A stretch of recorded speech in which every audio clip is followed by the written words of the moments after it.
I'm absolutely delighted that Brian Arthur has joined us this afternoon. I think he has been one of my, shall we say, heroes and stars for a very long time, so I'm really very pleased that he's here. I think most of you know him from the work that he's done on increasing returns in the economy. He is, of course, an economist, and he's one of the pioneers of work in the sciences of complexity.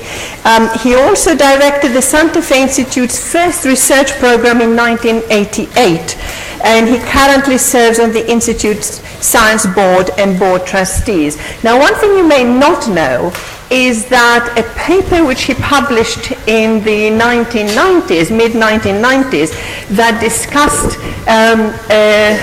a pub called El Faro, has actually been taken up. The ideas that he discussed there has been taken up by physicists and has generated at least 130 papers in physics to do with the minority game. So I think that is, I mean, if that is not complexity, I don't know what is.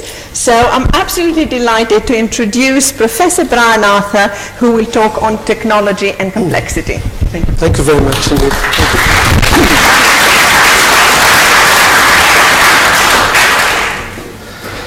Well, I want to talk about technology today, and ironically enough, this rather clunky technology we had a little bit of trouble with, so I hope it does work. And I'm not sure whether I chose this title or it was handed to me, but I thought it was a challenge, technology and complexity. I've been thinking about technology now for several years in various different aspects. Where does it come from? How does it originate? Etc.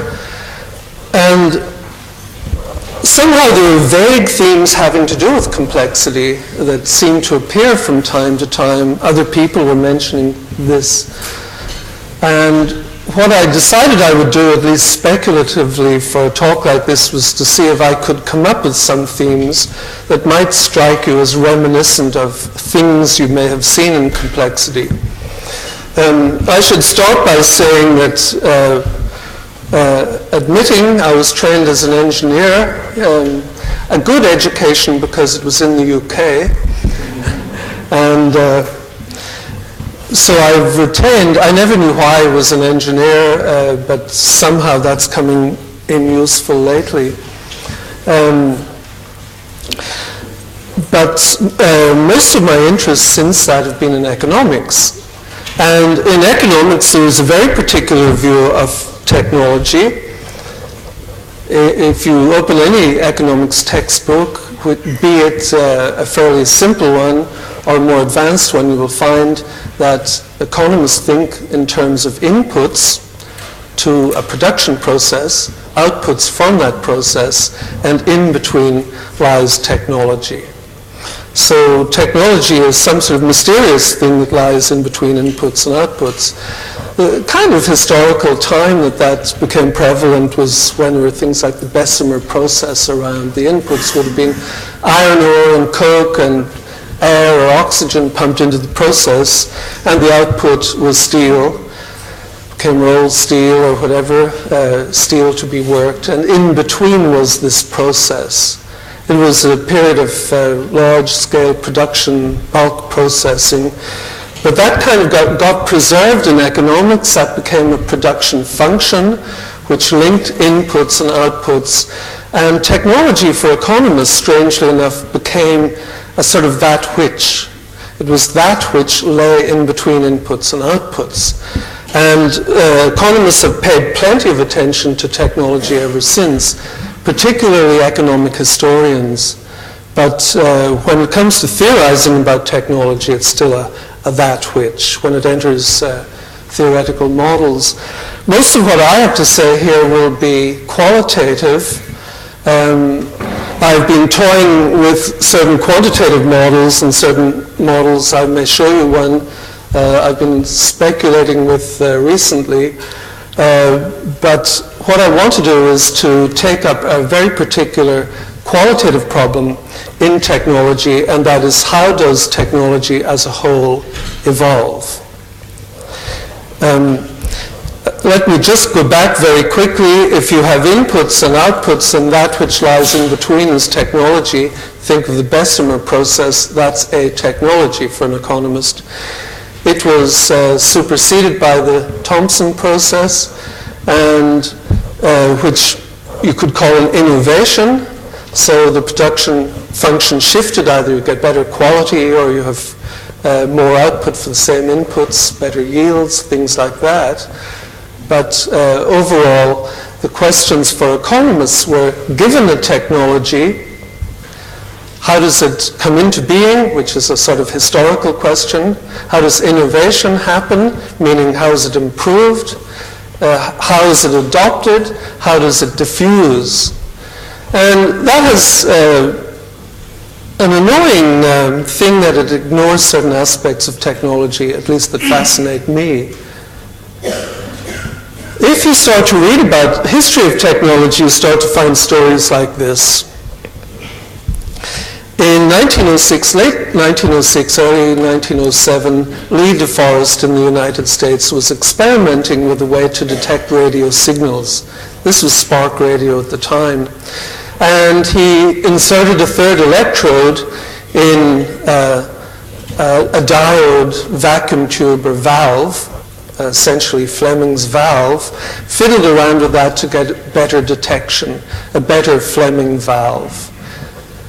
He thought he might have a little bit of amplification of the signal, but didn't pay that much attention. Suddenly around 1911, 1912, it becomes very important to amplify signals. AT&T was trying to get repeaters and send telephone conversations all the way across the United States. So you needed amplifiers. This became a big deal at the time. DeForest realized he might be able to do it, but he was a sort of very much a tinkerer. He had a PhD in physics, by the way, from Yale, but still he was more of a tinkerer than anything. It's changed a little bit since.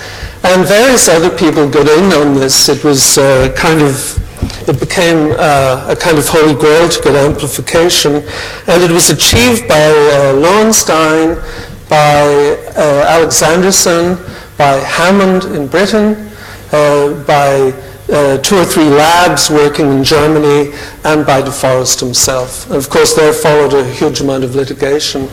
What interests me about this is that the triode vacuum tube comes along 1911, 1912, properly, and it becomes the circuitry for an amplifier is set up in 1912 and works. The things that came out of that are quite startling. If you have an amplifier and you feed a little bit of the output back positively to the input, almost immediately you get an oscillator. It's very difficult to stop an amplifier oscillating or shrieking. That in turn gave a continuous wave, which was useful in radio. Having an oscillator at a fixed frequency meant that you could mix frequencies, or heterodyne, meaning you could shift frequencies by adding frequencies or subtracting them, which was extremely useful functionality to have. And later on, people like Fleming were well aware that you could use the input and output as in a relay way, so you could switch signals. And so modern radio came out of this one invention. The triode vacuum tube becomes an amplifier. That leads the way within just a few weeks to oscillators. Oscillators give you mixers, mixing frequencies. That gives you the continuous wave of the oscillator, allows you radio transmission. You had radio amplification, mixing of frequencies, a whole lot of functionalities coming out.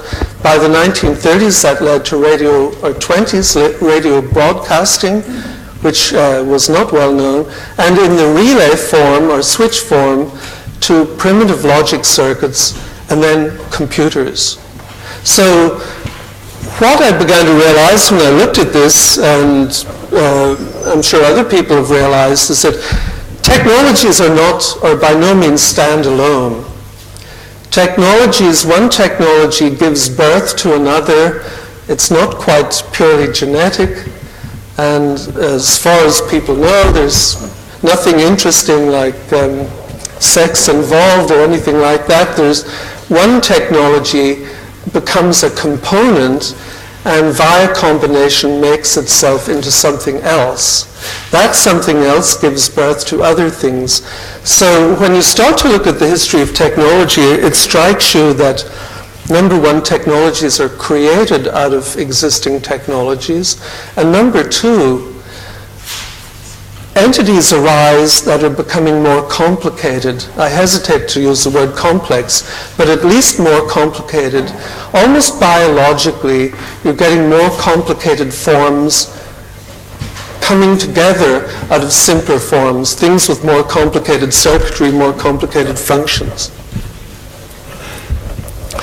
And so that's what I want to investigate. I want to investigate complicatedness arising out of simplicity, or if you like, complexity arising out of simplicity, more complex technologies arising, the interrelatedness of technologies giving birth to other technologies or helping form other technologies, and asking qualitatively, if you think of all technologies together, the whole collection of technologies, how does that collection evolve? So it's like taking the whole biosphere's worth of species, plant, animal, bacterial, whatever, and asking how do these species collectively evolve? Obviously they interact, they mutate, they give birth to new species. This is the question I want to look at in technology. First, a few definitions. One of the things I discovered, a lot of the work I've been doing, you could almost call philosophical, an ontology of technology. Most people don't agree on definitions, but the ones I want to use, at least for this talk, is to say that a single technology, say like an amplifier circuit, is a means to do something, to fulfill a purpose. Usually it's embedded in a method or a device. It could be an algorithm, which is a method, could be a chemical processing method, it could be a device like a cellular phone or something like that. And in this thinking, I want to think of a technology as executing a functionality. So an amplifier circuit executes amplification. It amplifies a signal. You switch it on and trigger it or execute it, you get the signal amplified if it's properly set up. I want to talk about the collection or collective of all methods and devices ever used. So this is whether they are in current use or not. The entire collection I'll call the standing reserve. Heidegger wrote a very famous essay on technology, Die Frage nach der Technik, I think, and talks about standing reserve. So this is a learned allusion to Heidegger. But what I'm interested in is the part of the technologies that are currently in use in the economy. The ones that are currently viable haven't been replaced or superseded, and I'll call that the active repertoire. Let me repeat what I said a little earlier. Technologies have a certain combinatory property. I didn't want to use the word combinatorial because that has a lot of mathematical overtones, and the correct word, if you look it up in the dictionary, is combinatory, meaning combinatory means to have a property of combination. So technologies, if you look at any technology, you will see it's a combination of components that themselves are means and have a purpose. So technologies are recursive to several stages down.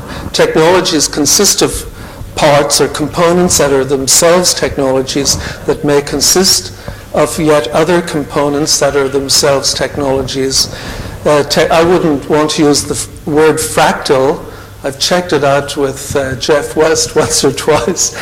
Jeff says as long as you use it loosely, you can talk about a sort of fractal quality. But the official word is to say the technologies are recursive. They're a bit like computer programs, say written in C. A computer program in C is one main function, which calls other functions, which call sub-functions, and so on, maybe to several steps down. So technologies are combinations of other technologies, and you sort of say, well, where do they end up? They end up as certain primitive technologies. The use of heating or fire or generating light from certain phenomena that are used. Novel technologies are created from existing technologies. If you look at anything like the amplifier circuit or a cellular phone, or even a method in use in chemical engineering, what you will see is that it's put together from components that already exist, or components that make use of some primitive phenomenon. That those are themselves are technologies.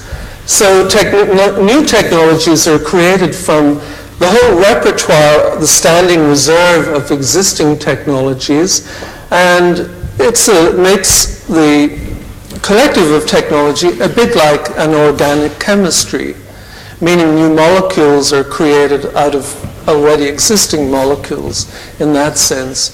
So novel technologies are created from existing technologies. These form building blocks that make possible other building blocks of technology. And this happens in two slightly different senses.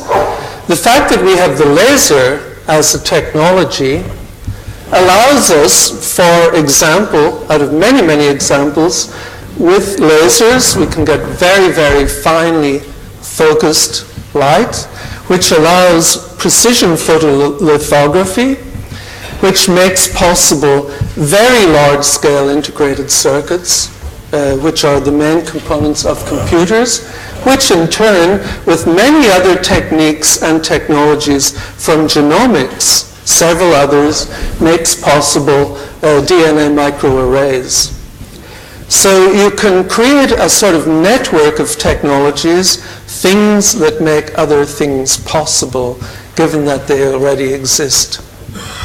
DNA microarrays could not exist without precision photolithography, without the laser, and so on. You could not get that fine degree of precision that's needed. Or they might exist in a very, very coarse way, but the way we know them now, they don't exist that way. Also, so you can think of a network of existing elements, some of which form building blocks that allow new elements to be created. And there's another sense of this building out, and that is that complicated things are put together usually from very simple things. This is metal oxide silicon field effect transistor. And the technology, the practice that puts this together is usually called CMOS, complementary metal oxide silicon processes. But basically, this is a transistor. Usually for sometimes two or more transistors will make very simple logic gates. A certain number of logic gates put together make interesting or useful circuits. A certain number of circuits, maybe very many put together, will give you a microprocessor. Multiple microprocessors make computers ... So there's layers of complication.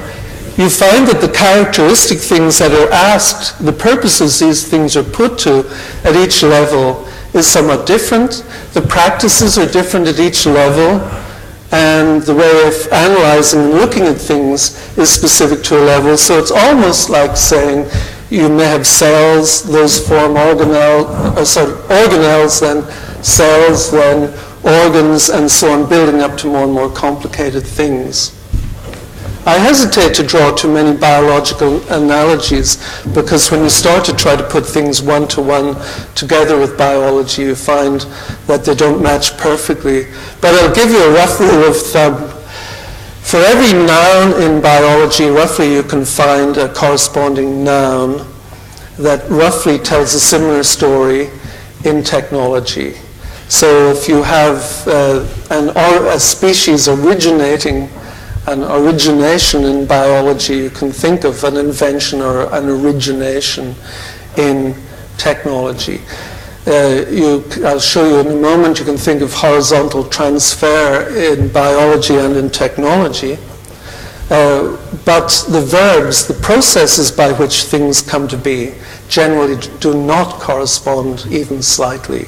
How technologies originate and species originate, totally different processes. And it's a great mistake to confuse the two.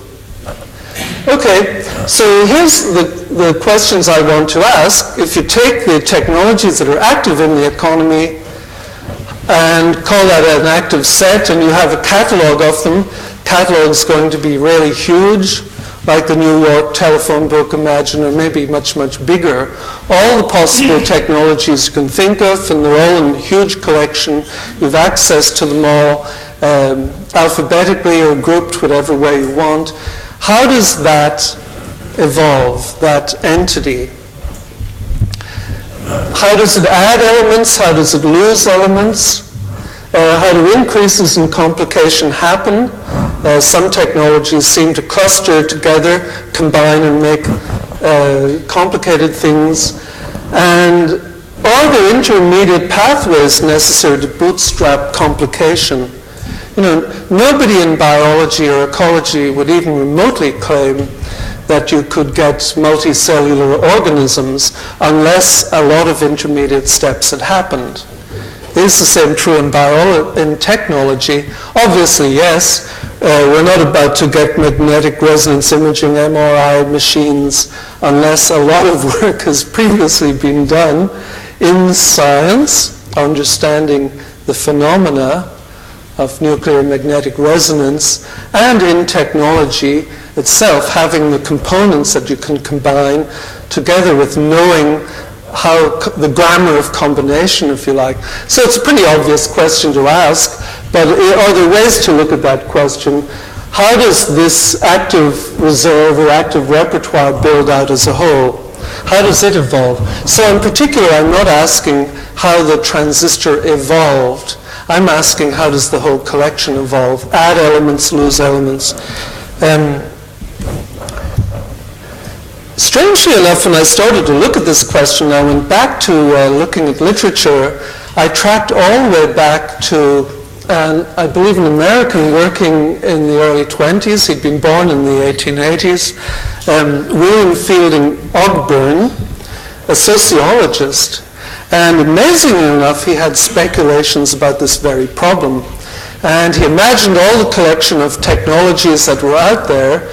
And he made two remarks about this very explicitly. He says, this collection self-constructs itself. Well, I'm repeating myself. This thing produces itself or constructs itself. Technologies are created from already existing technologies in combination. He was saying this not too long after Schumpeter made the same remarks.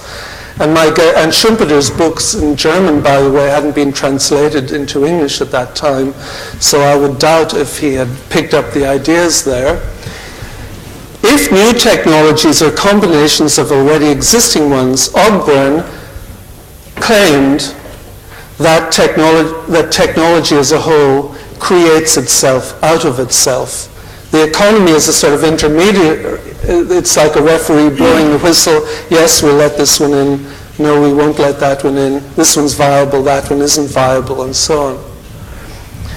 Nowadays, we would say, if you read Francisco Varela and Umberto Maturana, Chilean, one's now dead, Varela, biologist and philosopher from Chile, they use the word autopoietic, or self-producing, self-creating.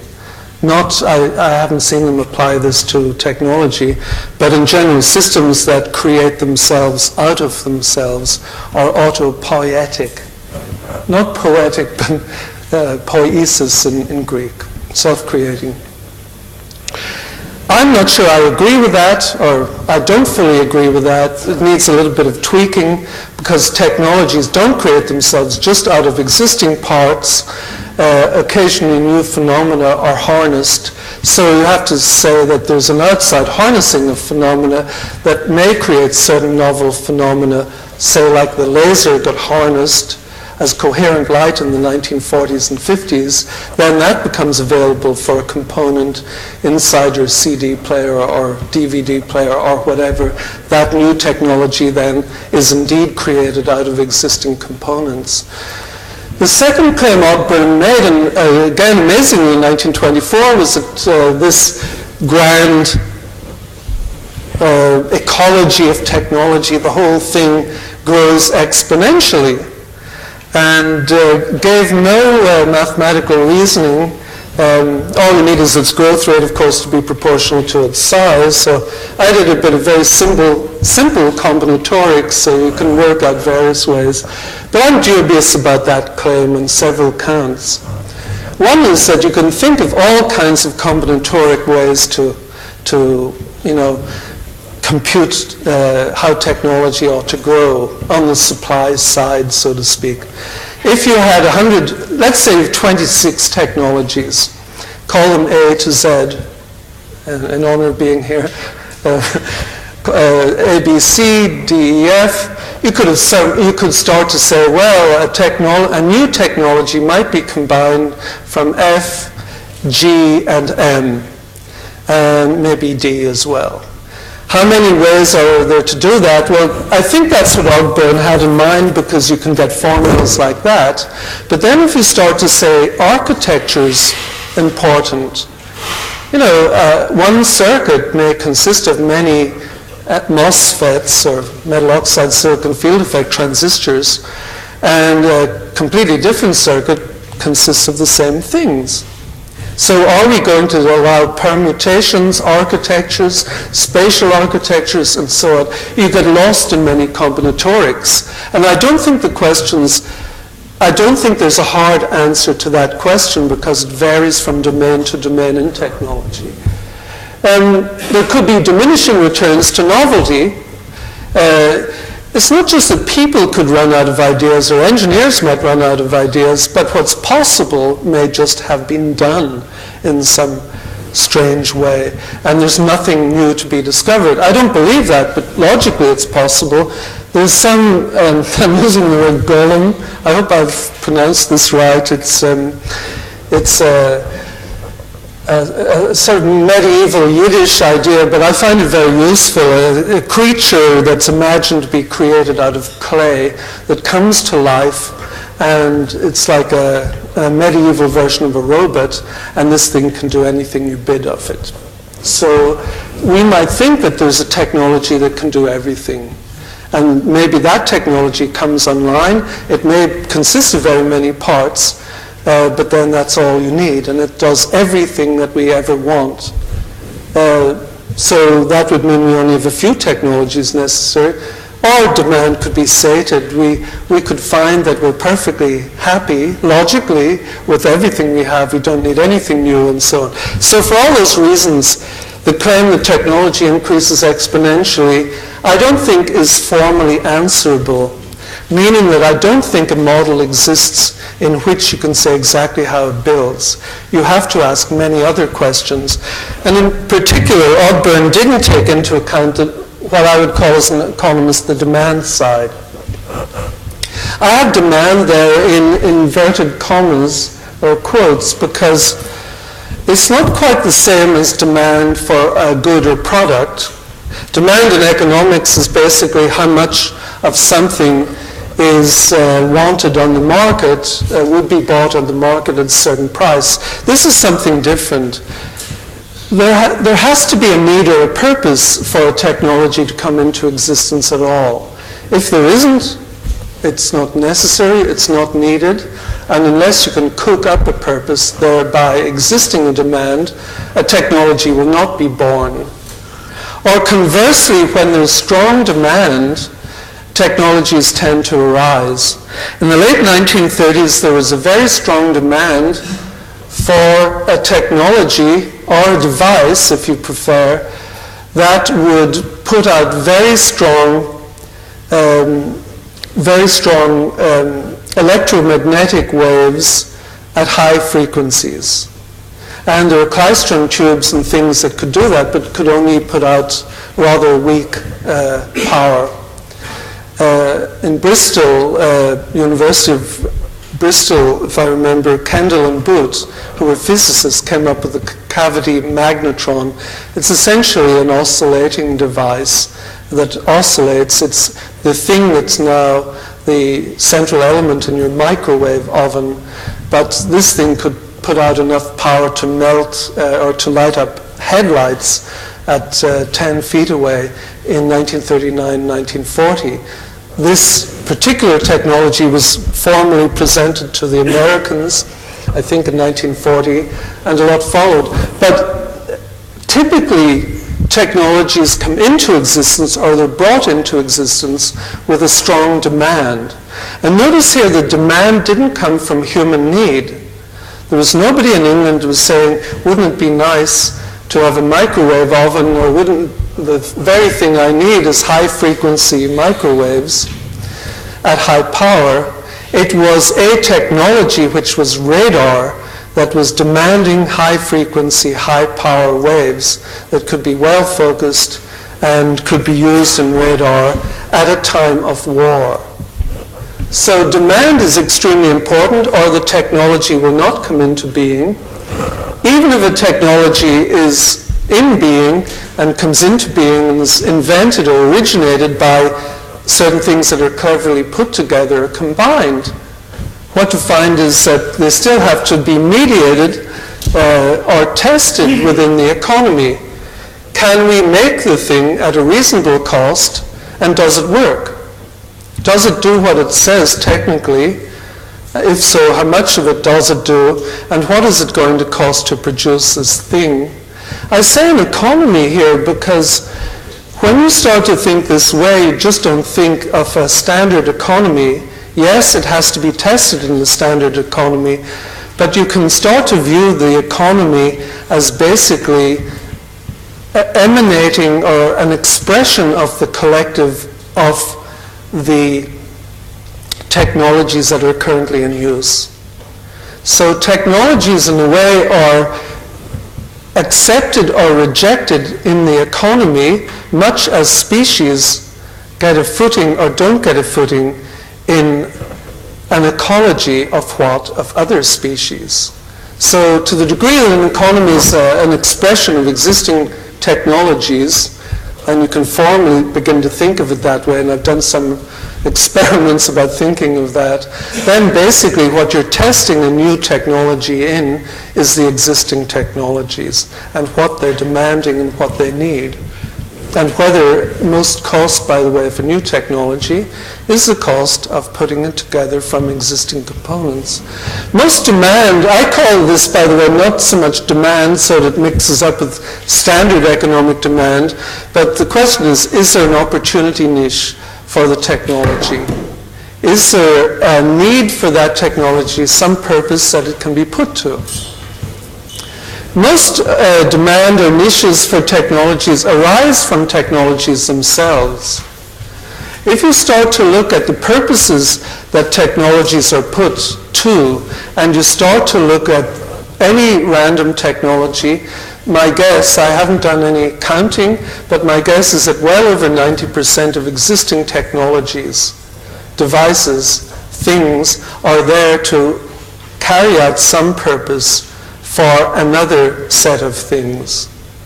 We indirectly use technology. We will use cell phones, but those components are within the cell phone, maybe to pick up signals to carry out some purpose that's needed by the other systems and subsystems and components within the cell phone. So just as a cavity magnetron is needed as an element for radar, and radar is needed for an element in a larger technology of trying to detect aircraft, which might be useful eventually to human beings.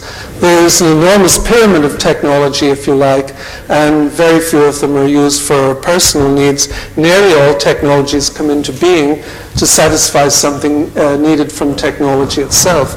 And engineers are very, very aware of these needs. I'll give you a quick example. If computing switches over from basically using electrons to photons, then you need similar, or let's say telecommunications dolls, which it's certainly in the process of doing. Think of fiber optic cables and so on. Then you need the equivalent of the kinds of electronic devices. You would need that for photons as well. How do you amplify these signals? How do you multiplex them? That is, turn them into different wavelengths so that many signals can travel down the same optical cable. How do you get repeaters, amplifiers, switches, and so on? It's much, much harder to do in photonics because electrons have a charge and you can use that. Photons, it's a much harder deal. So for many of these devices that are coming into being in the last 5-10 years, there's a very specific set of purposes or demands.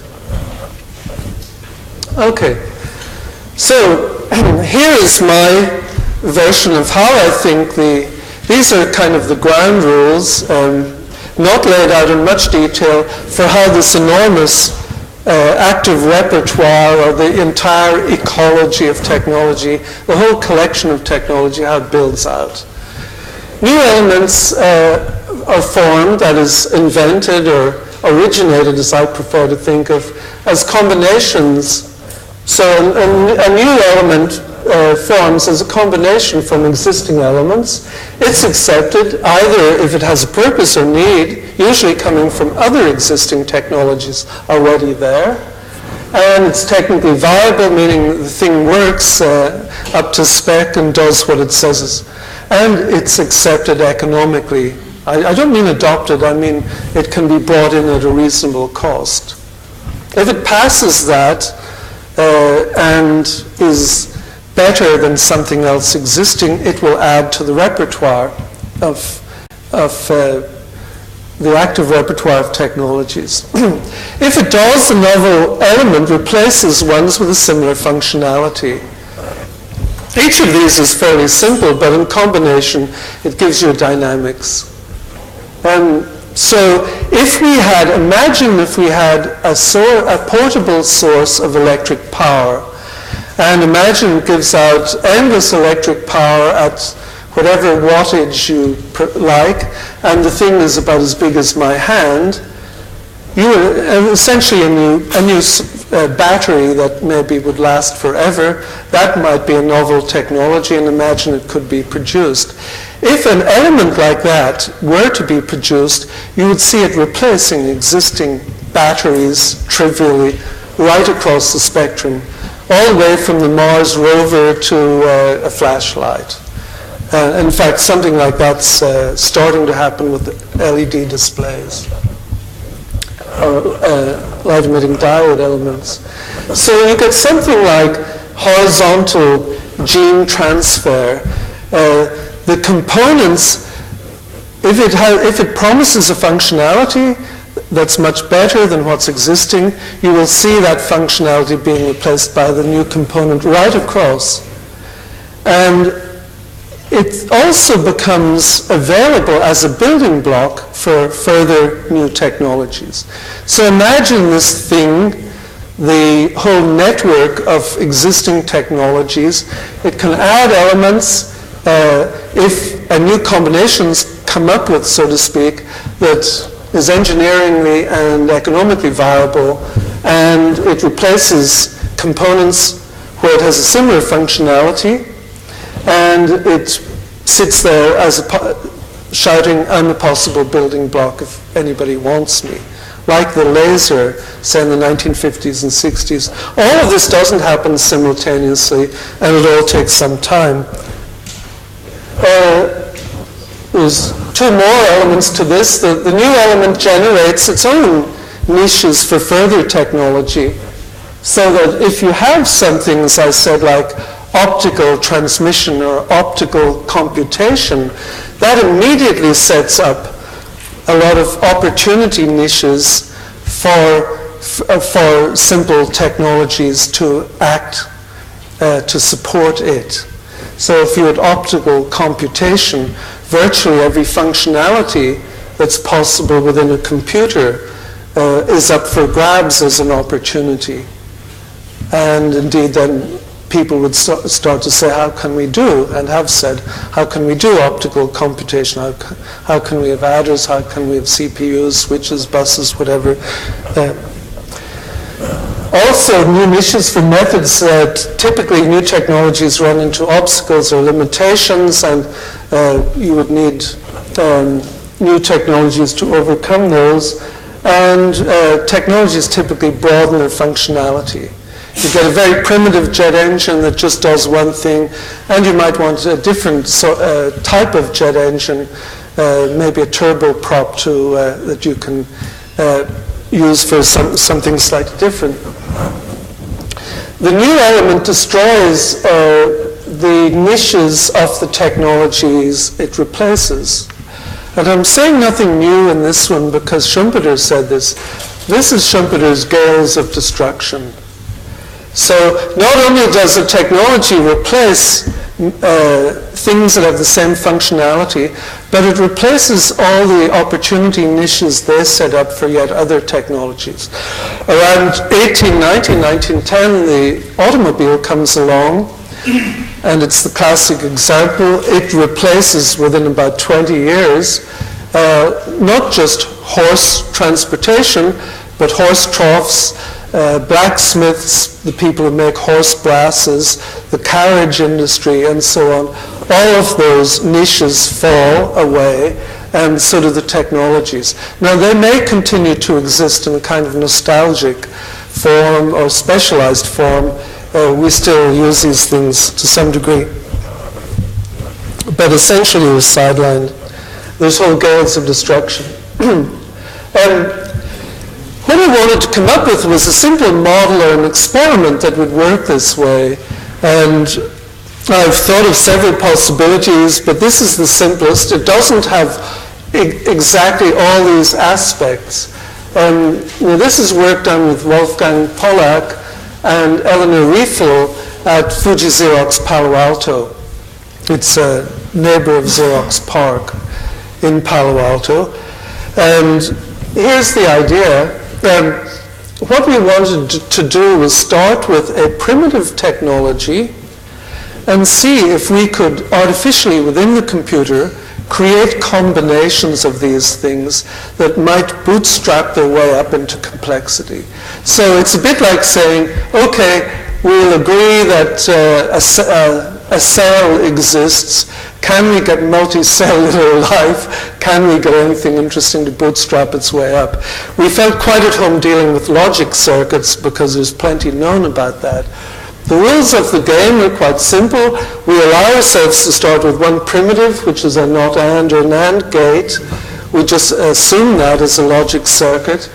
And we allow the computer randomly to make circuits from random combinations. So we allow the computer to throw in several of these things at a time, randomly combine them, and then we test to see what they do. So in other words, the wiring and the NAND gates, if you like, are the genome or the genetic part of this. The genotype would be the circuits themselves. The phenotype would be the logic functions, the inputs, and what you get on the output side. We check, here is the part that resembles technology. Not all logic circuits are equal, and we imagine that some of them come up out of these NAND gates that are our primitives. If by combination we could create, say, an exclusive OR, we might find, or users might find that to be extremely useful. Or an AND circuit, maybe with 3 inputs, that might be an interesting thing. So we have a lot of target things out there. It's a bit artificial, but we've target logic purposes that if they were to be developed, we think that those would be used in our imaginary artificial computer world.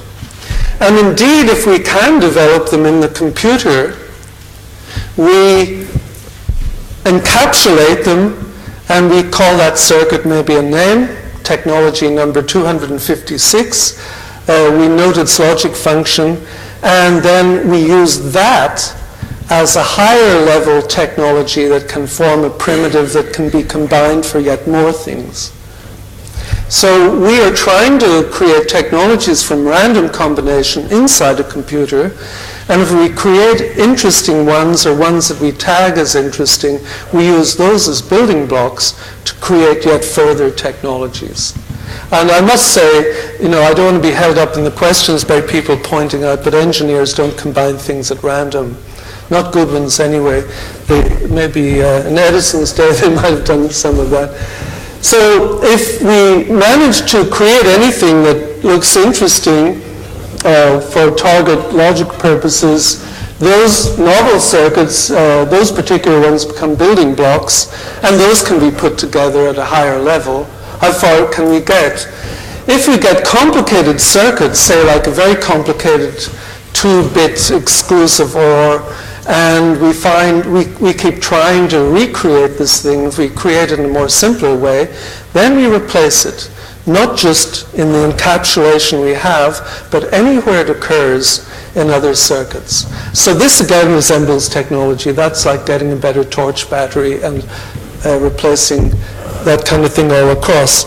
I'll show you the kind of things we found, and then we let the thing go.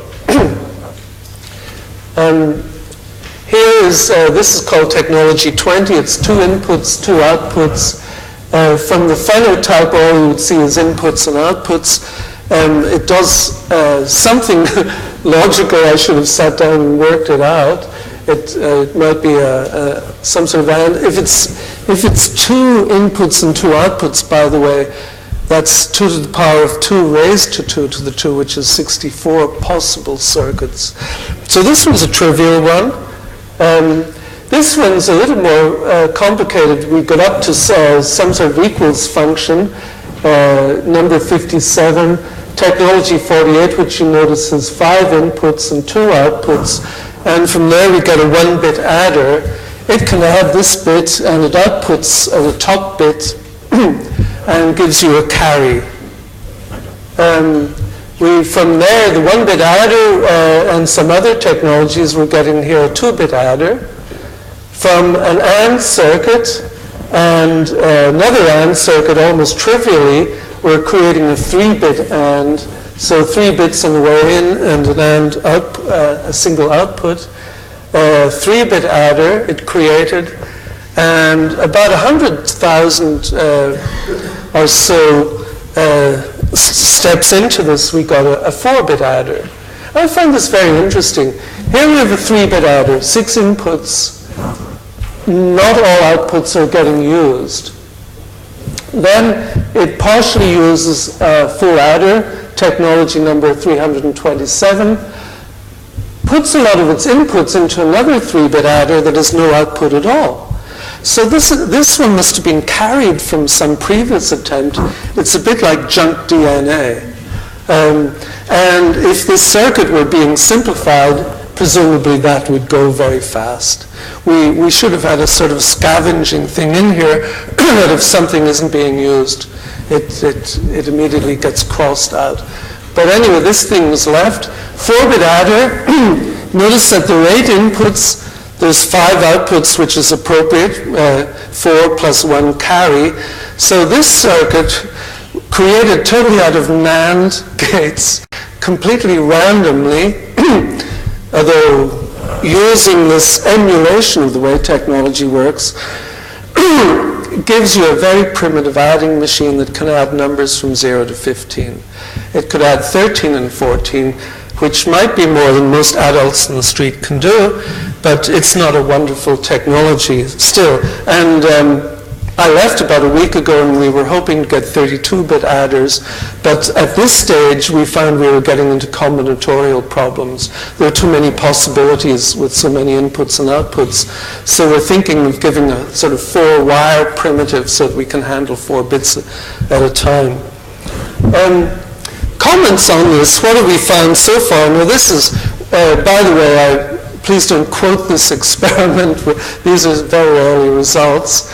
I stand by the results, but I think it'll get quite a bit farther, and I haven't written it up yet. But I want to draw your attention to some things here. We're getting mediumly complex circuits. My spelling checker rejected the word mediumly. Middlingly complex circuits. A 4-bit adder looks pretty trivial, 8 inputs, 5 outputs. But if you do the calculation, there's 32 to the power of 256 such circuits with 8 inputs and 5 outputs, which is quite staggering. That's about, I don't know, but I would reckon about 10 to the power of 320. It's a large number. We are getting ordered circuits out of that. What we're doing is we are kind of rewarding and preserving circuits that do orderly, interesting things, and then using those as building blocks so that life, or complicated forms, are bootstrapping their way up here. We did an experiment where we took away these intermediate steps. And of course, nothing happened. We let it go for about 1 million stages. It created, AND circuits, maybe an exclusive OR with 2 bits or something, but it certainly didn't get any 4-bit adders or anything like that. So this is the equivalent of saying you have to have a lot of engineering and science before you get MRI machines. We found that there was a sudden appearance of key circuits. This particularly excited me. When we started to look where the circuits were appearing, I found, and I was quite amazed to find this, that we were getting a lot of bunching. In one run, obviously this is different. You run the thing again, you may not get a 4-bit adder, or you might do better or something, but in one run I looked at, after about 32,000 steps, we got a full adder. And that seemed to be the key ingredient. That was like the triode vacuum tube. And then fairly quickly, within a few 10,000ths of steps, we were able to get the 2, 3, 4-bit adders suddenly after that. There was a kind of feeling, and I don't want to exaggerate here, but there was a feeling of new life forms happening. There was a feeling that this was a bit of a Cambrian explosion, and that once we had a few key forms, suddenly we were getting really interesting things, and then nothing. So you get nothing interesting, and I think if we'd run it a bit further, maybe to a few million steps, we might have found the next key thing, the next triode vacuum tube, and then several interesting things after that. Here's something else I noticed, and this might amuse you. We counted the number of primitive elements in these circuits we were getting, It created with 1 NAND gate, not surprising, that's trivial, and needed 2 NAND gates, but OR, the damn thing took 390 NAND gates to get a simple OR circuit, probably 2-bit OR. Exclusive OR, it was smarter about that and so on, but OR is a clunker. That's a kludge. And if you go down to a full adder, maybe it has some OR circuits in there because it inherits this clunkiness. So a full adder, I think with 2-bit inputs, is needing 2,471 primitives. And I think you could multiply that by 4 if these were transistors to get a NAND gates. That's a terrible technology. It really is awful. You can see that plus this quickly gives you your 2-bit adder, and then you're getting multiples of this for the 3-bit adder. So clunkiness is inherited. There's an awful lot of junk DNA in there. And of course, as you ran this further and reran it, and it found smarter basic circuits, then it would substitute these out, and the NAND count would go way down, because you can do it with far fewer than this. Okay, I want to just finish up with a couple of observations here, going back to sort of real-life technology building out. Given the impression, I think it's a correct one, that there's a network of technologies. The nodes in the network are technologies themselves, they're like the species, and the arrows are what is necessary to bring into existence what. So these are directed arrows. And you might think that, my first thought at least, was that everything's pretty homogeneous. That is, this whole expansion of technology, from fire plus obsidian plus sheep fleeces or whatever, has expanded into our modern day, and therefore ought to expand with the frontier moving homogeneously out. One node is more or less as likely to be present in a new technology as another. Well, of course, if you think about that, that's not true. So there's a phenomenon I would call generative heterogeneity. I'm not sure if anyone can think of a better name, they can let me know.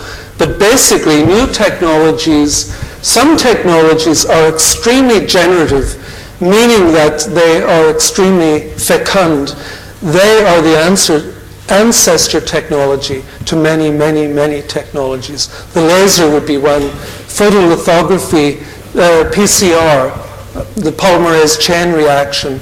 The polymerase chain reaction amplifies strands of DNA, as you know. It occurs in virtually everything that's done in genomics. First you have a PCR, you do the amplification, then you do this, then you do that, then you start sequencing, snipping and sequencing and so on, but first you do a PCR. So everything in genomics would contain a PCR, but if you look, there's other technologies. The Solvay process, I don't know when it was invented by Solvay, it was probably over 100 years ago. It makes sodium carbonate, or common soda, and it's not an ingredient in your cell phone or in many other things. Or why? It doesn't have a generic functionality. Because generative technologies are things that carry out purposes that are generic. In other words, this magical battery that I'm imagining that supplies power and is highly transportable and very light, if such a thing exists, that's extremely generic, needed all over the place, that functionality. Therefore, it would be generative. It would be used and give birth to all sorts of things. But other technologies are not. This is an implication that you will recognize in complexity studies to some degree, and I don't want to push this one too far. But the implication is that some technologies have very, very many descendant technologies. They, like the laser, many, many, many technologies depend on the fact that the laser exists, including DVDs and so on, but plenty of ones that are in scientific instruments. GPS, there's lots and lots. Other technologies have very few descendants. Some technologies, if they have a very broad functionality, will go in and destroy many, many niches. In other words, that functionality will replace many possible other things, so their gales of destruction will be huge. Other technologies, when the Solvay process comes along, it's a marvel. It produces soda very cheaply, but it doesn't replace many other things. And so in kind of Santa Fe Institute-like language, you get avalanches of varying sizes. The avalanches would be avalanches of descendants or avalanches of replacements. Or to put it in more economic terms, scales of destruction of various sizes. I've done some simple experiments on other models, not the circuit model, to see if these have power laws, because I was dying to show power laws. Run off to Jeff West and say, hey Jeff, over 5 orders of magnitude we get power laws. We get power laws over about 2.5 orders of magnitude. So it's not quite that neat yet, but these are early days. And let me summarize. One other thing is, as this thing is building out, what's going on in the demand size, what we're seeing, I think, is that niches multiply. Yes, a lot of our needs are being satisfied by technology. We have better and better diagnostic imaging technology. We have X-rays. But then for some other purposes, we want to see tissues, not bone, so we have MRIs or CT type technology. So what you find is that technologies are improving and our needs are being ever better met, and you therefore think things would sate or satisfy. But as we go into that, we're finding that the very technologies multiply our very needs. The moment you have a technology, think of the technologies of diagnostic technologies or methods of 100 years ago. The moment you know that somebody has diabetes type 2 creates a new need to cure diabetes type 2. So it's not necessary that as you get technologies, those technologies will just fulfill needs, end of story. And the technologies themselves are multiplying the opportunity space, if you like. Because you have more technologies, those are more opportunities for yet further technologies. So the overall picture to keep in mind is that Ogburn was very roughly right.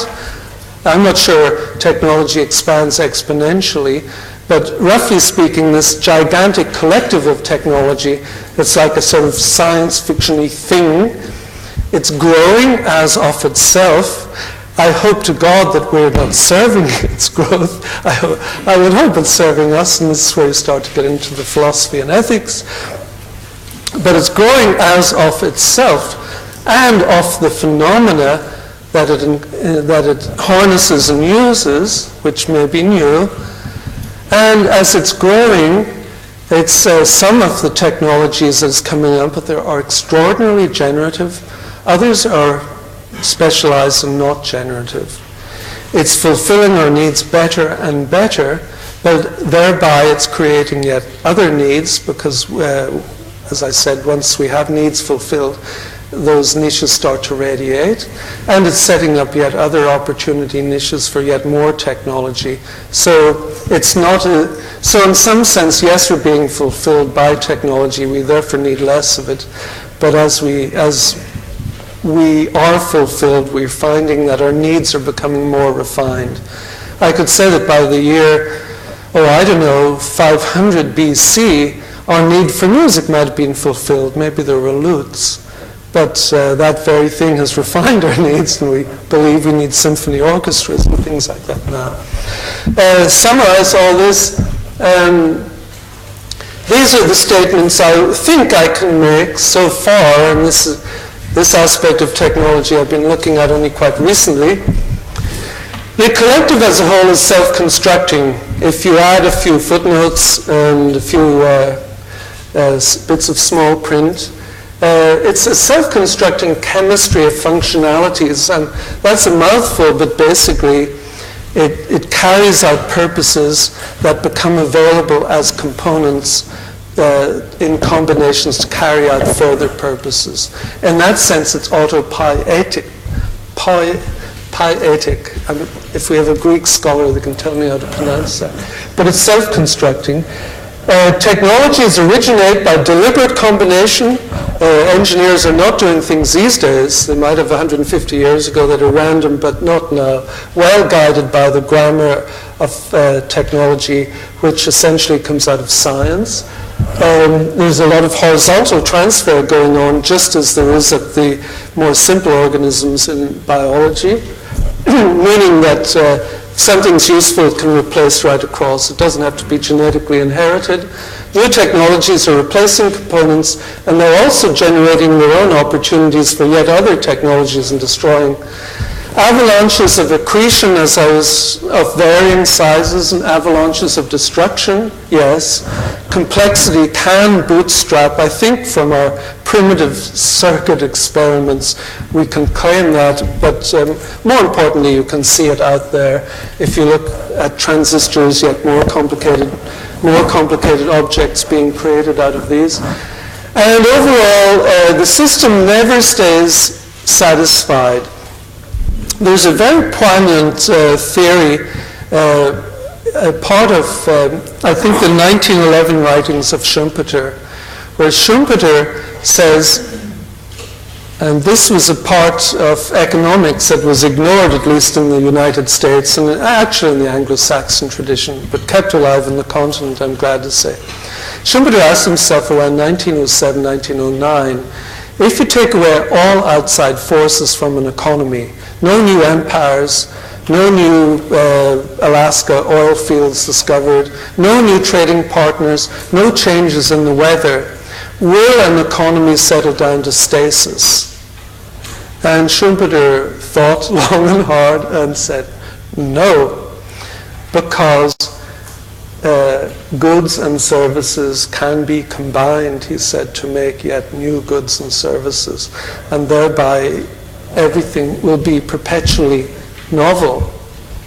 And I think he's right, but in the modern world I'd say he's right even more. Thanks very much. We've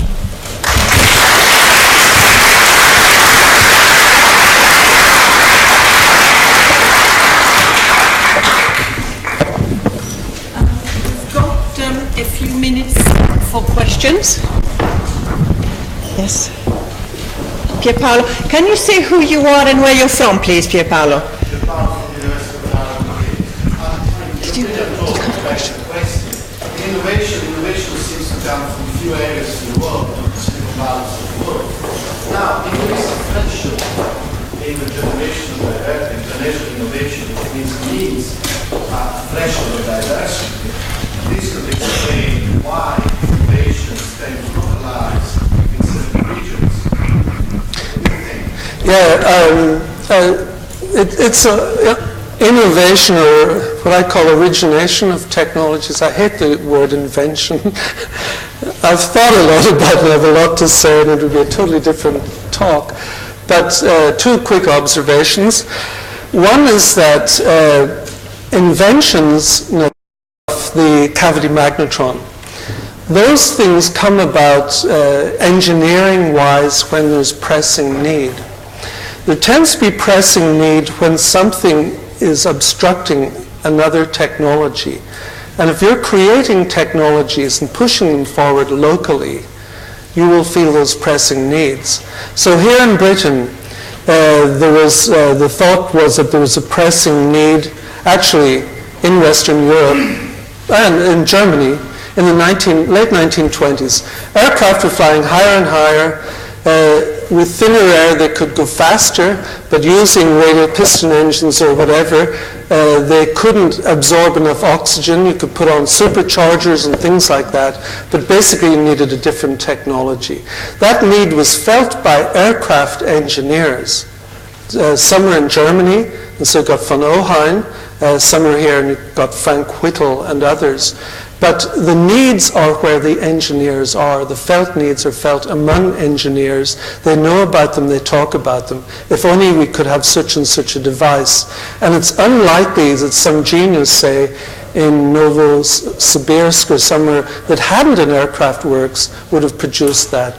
Secondly, I believe, and this may be heresy, but I very much believe being in Silicon Valley for the last 20 years, apart from Santa Fe, I believe technology fundamentally is craft. And the higher tech it is, the more craft it is, meaning that there is an unspoken set of skills. Science at the Santa Fe Institute is science, but I've always been struck by the degree to which it's craft. We used to sit around and say, 1988 or 1989, hey, what about doing a GA on this? And if we have GA in there, what mutation rates would you want to use? Somebody outside that, a genetic algorithm, somebody outside that room may not have understood.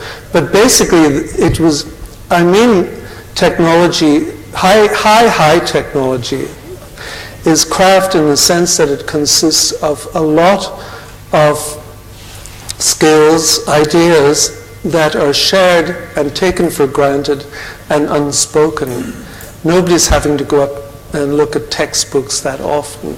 And both those factors, where the needs are felt, or where the engineers are, and scientists, and where the craft is shared is where the engineers are. So that could have been Cremona or Florence years ago. Now it happens to be possibly Silicon Valley or Santa Fe or anywhere else.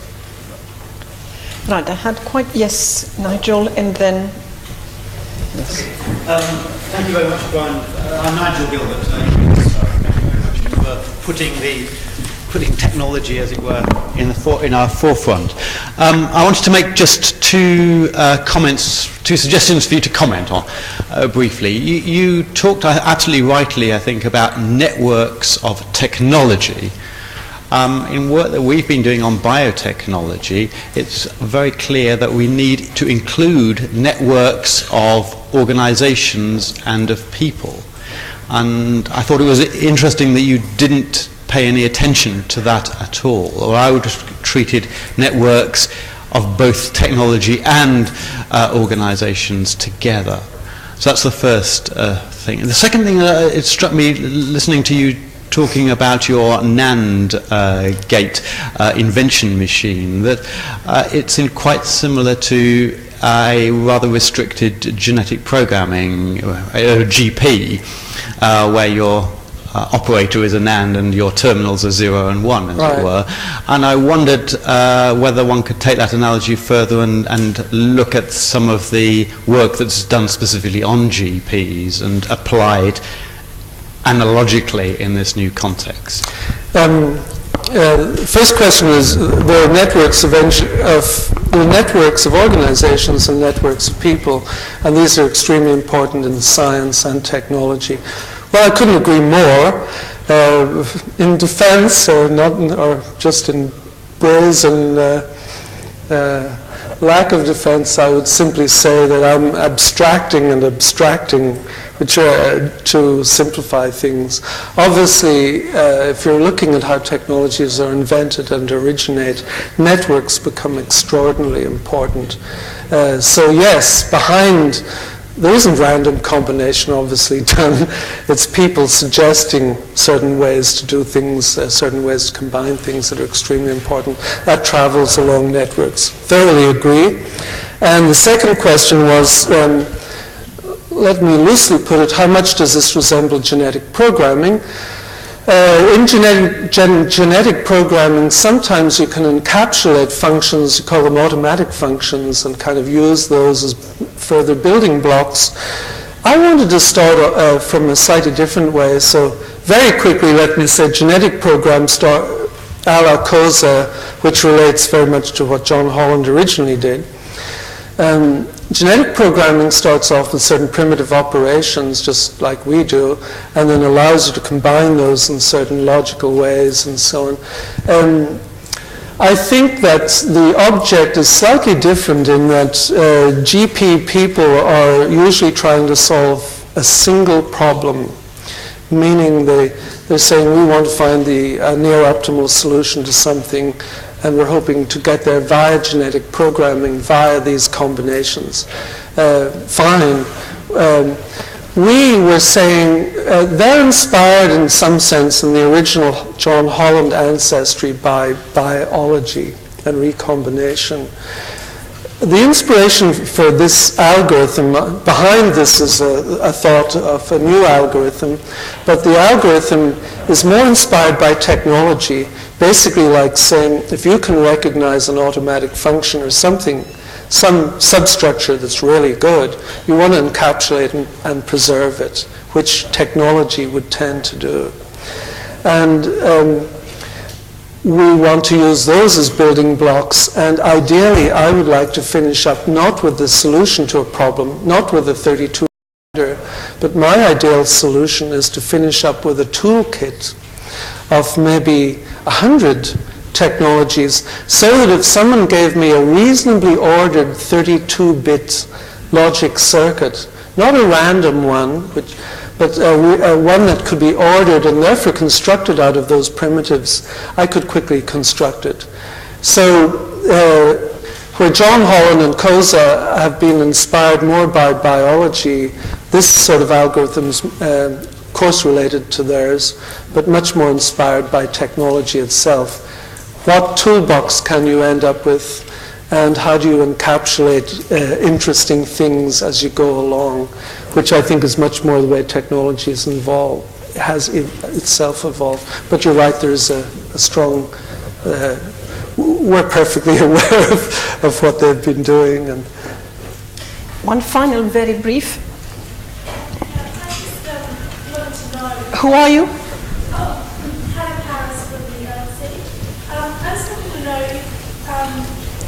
By incorporating relations with locking and keeping locking sets at optimal levels of efficiency or how you will measure it, how would that change your analysis? And if at all, and the other question was, to what degree do you see policy and public policy being able to direct the kind of process that you describe? Is it just something? Well, I'd be rather coy if I said I hadn't thought of lock-in. But I think what interests me, this of course is inspired by reading about technology and case studies and the history of technology. But what I find is that there's an awful lot of biological, I hope that as I've explained this, there's hints of biological analogy. So I think you do get things like founder effects and the kinds of lock-ins you would get there. You get lock-ins along the way of structures that are pretty good and do the job and are hard to beat, and those structures would lock in, which my interest, original economic interest in technology was the claim, if you remember, that I made 20 years ago or more, that certain early technologies might lock in. Why? Because those get improved and used and developed. So you'll find that in the circuits I'm showing, the early structures are locked in because they get used by further structures, and until you find something better, they remain locked in. Very biological type of lock-in. We had no real economy in this, but it's a biological type of lock-in. Useful structures are preserved until something beats them. And not only are they preserved, they're inherited. And those structures appear again and again. And I think that goes to the heart of lock-in. Although how that would relate to non-convexity in economics or something, I'd have to sit down and think about. But yes, you're right, there is the same flavor. Thank you very much indeed. Thank you. Brian, if I may also for you a small present to remind you of today. Thank you.